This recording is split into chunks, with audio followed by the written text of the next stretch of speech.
Hi there, it's Jacqueline. Welcome to my cooking class where we're getting ready to have our festive season, and I thought maybe we should have a little bit of roughage into our diet. So today what we're gonna do is we're gonna do a festive kale salad. Now, some of you might not be familiar with this leafy little vegetable, but I'm gonna tell you there's some great ways to use it, and doing this salad is gonna be one of them. So to get started, first we're gonna make a salad dressing, and the salad dressing that I'm going to make today is going to be using our balsamic salad vinaigrette. And as you can see, it's a dry mix. So what I've done is I've basically got a little bit of oil here. We are going to, if I can find a spoon, we're going to add some seasoning to this. And of course, oil, we always need vinegar. I'm actually using some apple cider vinegar. Now, if you wanted to use just plain white vinegar, certainly by all means do that. So I'm going to grab my 4-in-1 spoon. I'm going to make sure I get to the teaspoon side, and we're going to put in 1 teaspoon. Actually, you know what? I want to get a little bit more acid in that. 2 teaspoons of apple cider vinegar. Next, we want to have an emulsifier. And so I thought what that might look like is honey mustard. So this is a product that is actually available right now. And for the quantity in this, because I want something nice and light and crisp, I want to add maybe 2 teaspoons of honey mustard. This is going to be sweet and a little savory. And when you see all the ingredients that I'm going to put in through the salad, you're going to see how this is really going to come together. So grab this again. Perfect. We've got our balsamic vinaigrette now, and we want to make this right at the very beginning because we need the moisture to tap into the granules that we've got in here. So I'm going to grab my spoon here, and I'm going to put in a heaping teaspoon of that, and we'll just give this a little stir and just set it aside. We're going to take a large bowl, and I've washed our kale. Now, there are a couple things you need to know about kale. Is it's got this really fibrous, woody stalk. You do not want to eat that. You can do a couple things. Some people rip it off, very easy to do, or you can use a knife and cut away at it. So I think it's really just easier just pulling it apart like this. And why I'm not really that concerned with ripping it apart is we're gonna have to massage this anyway. Yes, we're massaging our kale. So let's just get this all cleaned off. When you're cleaning it, by the way, I actually soak it in water, and I make sure that I open it right up because I find that a lot of the kale that I've bought has, as you can see, hides a whole bunch of dirt in the inside. So make sure that you give it a good swish, a soak, or pull the leaves apart and get your sprayer in there and clean it off really, really good so you're not eating dirt. Okay, so we've got rid of that. So now here is what your kale looks like, and your kale is very, very tough, and it's really important that we massage it. So grabbing a big bowl, a couple things that you can do.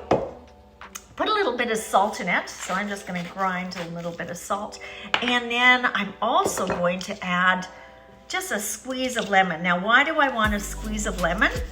Because lemon is going to break it up as well. So I'm not going to put the whole lemon in. I just need just a little bit. Now, I had made the salad dressing in advance. I used the apple cider vinegar, but if you don't have apple cider vinegar, I gave you the option to use regular vinegar, or if you've got the lemon to do the kale, lemon would have been just fine in that salad dressing to have the acidity to that. So we're just going to give this a little squirt, and then using your clean hands, you're going to just massage this. Now, just rub it between your fingers. You can overdo a massage. Who knew, right? So what you really wanted to do is get your fingers in there, and you're breaking up the fibers of the kale. You'll know when you've got enough done because your kale will start to sort of wilt. You don't want a really tough kale, but you don't want a mushy kale either. So just work it with your hands a little bit. This will make it a lot more easy to manage when you're at the table eating this. You can probably see already that it's actually collapsed a bit. And I can tell that it's softer to my hands. So in my opinion, it's perfect right now. So we're gonna set that aside. So what are the other products that we're gonna do? Well, I love cabbage. So I'm just gonna I'm not gonna use all of this, but I am going to put some cabbage in here. Now you can use your microplane grater or just take your knife. Oops, I don't even know if you can see this.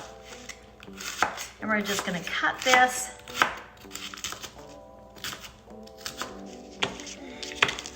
And we can set this aside as well. And then I want to talk to you about fun food facts about pomegranate. All right, these are considered jewel of the winter. And I mean, you can tell, look at that beautiful color.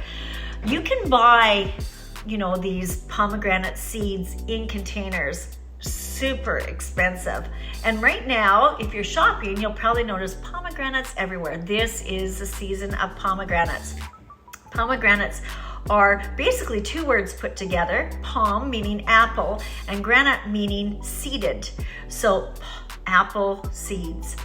These juicy little morsels are so good. They're antioxidants and they add a nice little zip of sweetness, but also you get a little bit of crunch with the seeds. Now, if you're buying the actual pomegranate, which I highly recommend, and look at how it stains my fingers, here's the trick. When you buy the pomegranate, take your knife, cut it across the top, and you will notice probably about 5 or 6 different pith lines, sort of like an orange. And what you can do is take your knife at the beginning and just sort of cut it a little bit at the top to help your fingers pull it apart. Now I'm going to tell you, wear an apron. These stain like crazy. So what I would recommend is get this into your sink, get a bowl, get your pomegranate, fill your bowl up with water, get your pomegranate in the water and start breaking it apart. That way, if it does explode, which it will, I promise you, at least it's going to go into the water and not onto your clothes or hopefully your apron. What's then going to happen is the pith, which is the white part. Some you may find a little bit stays on there, but it should break apart. You'll find that the pith or the white will move to the top and your seeds will go down to the bottom. It's very easy to just take off the top pith, drain it, strain it, and you're gonna have your leftover pomegranate seeds. This is going to save you a ton of money. Do not buy them already done. It's actually sort of fun as long as you don't ruin your clothes in the process. So let's get some onion in here. I love a little bit of onion.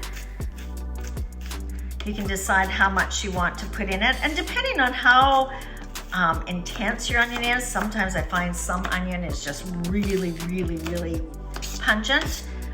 You may decide to put maybe a quarter of a little onion or just a sliver, or eliminate it totally. So I've got a little bit of onion chopped here. I want to add some candied pecans. So if you've been watching my cooking classes, you know that I made candied pecans the other day with their candy jam. And by the way, that product is leaving the line, so grab it while it's here. You're gonna love this, and honestly, candied pecans are really good any time of the year on salads. It's just that extra little bit of crunchiness and sweet, and of course it's got the healthy oils for you. So I've got a few, maybe I'll just give these a little bit of a chop. I don't want to crush them totally. I want to have some nice little chunks so that when people actually bite into it, they're going to be wanting more salad. Isn't that what we always want, especially as we're going into the New Year's resolution time, is wanting people to have more salads, more roughage in their diet. So just give it a nice little loose, rough chop. And like I said, don't crush it to the point where you can't tell. It's like, oh my gosh, that's so good. All right, so we've got that going. And last, cheese, feta cheese. Love this. So we're gonna crumble this. So what we're gonna do, let's put it all together. Super, super easy. You can see this. Drop this all in. We're gonna grab our pomegranate, yum, and our feta. You can buy crumbled feta. I usually just get my feta in a tub that's in brine. Of course, that means it's got extra salt, so we don't really need to add a lot more salt to it, do we? Just crumble this up a bit.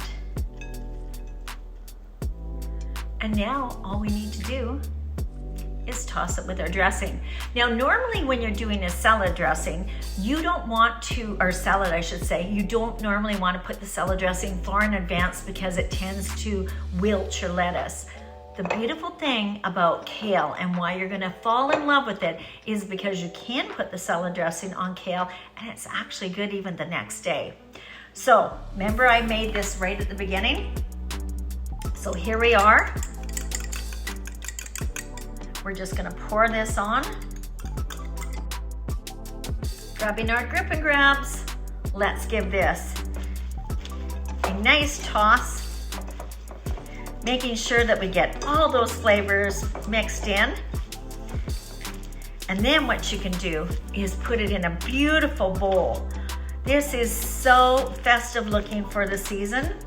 It's got the greens, it's got the reds, it's got the roughage, it's got the sweetness, it's got that little bit of salty. It's perfect. So I do love serving it in a nice clear bowl just because of the colors. So we'll just give this a good little dump. I had left a couple whole pecans, so if you want, you can maybe just set those on the top. And there you go.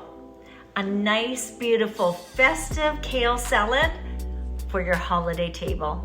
Thanks everyone for watching the cooking class. I hope you enjoyed this. Give this a shot. Remember, the ingredients that you're gonna need to make this is our balsamic vinaigrette, our honey mustard, and our candied yam seasoning for your pecans. Thanks for watching. We'll see you again at another cooking class.